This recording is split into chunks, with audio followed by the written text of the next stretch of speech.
মমতা বন্দ্যোপাধ্যায় তিনি আজ বহরমপুরে গিয়ে মুর্শিদাবাদের এই দাঙ্গার ঘটনা নিয়ে একেবারে বিজেপিকে আক্রমণ করেছেন। আর তারই সফর নিয়ে শুভেন্দু অধিকারী বিরোধী দলনেতা তিনি কি বললেন শুনুন।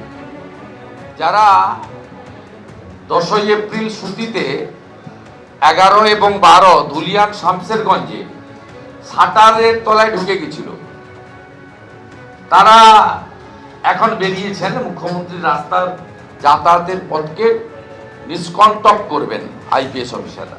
মুখ্যমন্ত্রী যাতায়াতের পথে হিন্দু গ্রামগুলো ব্যারিকেড করে রাখতে হবে যাতে হিন্দুরা মুখ্যমন্ত্রীকে বিক্ষোভ দেখাতে না পারেন। আমি বিক্ষোভের ভাষাতে আপত্তি আছে, এটা হয়তো পুলিশের ভাষা।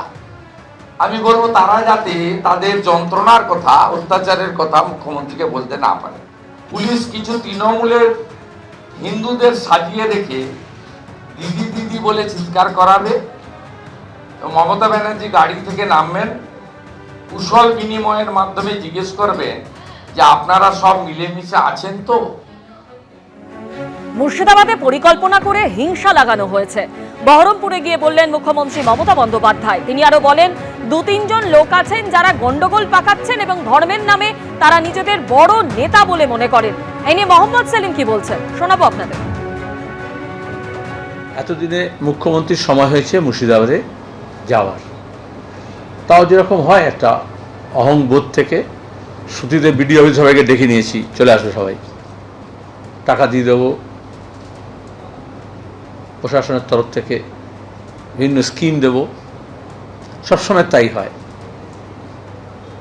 আর তিনি এখন নতুন তত্ত্ব আবিষ্কার করেছেন, যারা দাঙ্গা করে তাদেরকে আমরা ক্রিমিনাল বলি। আমরা জানি যারা দাঙ্গা করে তাদেরকে কমিউনাল বলে, সাম্প্রদায়িক বলে, কিন্তু মুখ্যমন্ত্রী সেটা বলতে রাজি নন।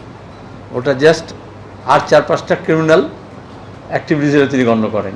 এখানে হচ্ছে মূল গলদ। সাম্প্রদায়িকতাকে স্বীকার করতে হয়, যতই ঘৃণ্য হোক।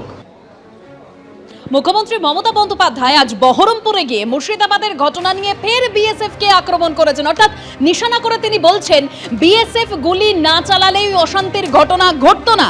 পরিকল্পনা করেই মুর্শিদাবাদে দাঙ্গা লাগানোর অভিযোগ করেছেন মমতা বন্দ্যোপাধ্যায়। নাম না করে অমিত শাহকে ভারপ্রাপ্ত প্রধানমন্ত্রী বলেও আক্রমণ করেছেন তিনি। ধর্মের নাম করে কয়েকজন নেতার বিরুদ্ধে দাঙ্গা লাগানোর অভিযোগ করছেন মুখ্যমন্ত্রী। দাঙ্গা না ছড়িয়ে ঠিক রাখুন সীমান্ত নাম না করে অমিত শাহকে আক্রমণ করলেন মমতা বন্দ্যোপাধ্যায়। আমি নয়, দুটো পরিবারের সাথে দেখা করে 10 লক্ষ টাকা করে আমাদের কমিটমেন্ট ছিল, হাতে তুলে দিয়ে আসতাম। তো আপনারা লুকিয়ে নিয়ে গেলেন কেন? এটা কিডন্যাপিং করে নিয়ে যাওয়া নয়, কাউকে নিয়ে যাওয়া। তাদের দিয়ে কালকে আমাকে খুব গালাগালি দিয়েছেন। দিনরা আমায় গালাগালি দিলে আমার গায়ে ফসকা পড়বে না, বাট যারা দাঙ্গা করেছেন তারা বুঝে রাখুন, আপনারা করছেন দাঙ্গা আর গালাগালি খাচ্ছি আমি। কেন? আর বিএসএফ বা কেন গুলি চালিয়েছিল? বিএসএফ যদি গুলি না চালাতো পরের দিনের ঘটনা ঘটতো না, এটা আমার দৃঢ় বিশ্বাস।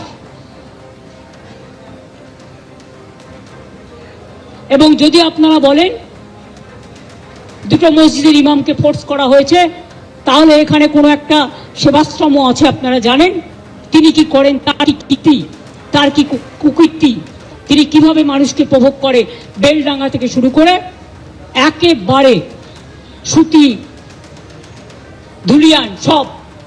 আমি কিন্তু প্রত্যেকটা কাজ জানি।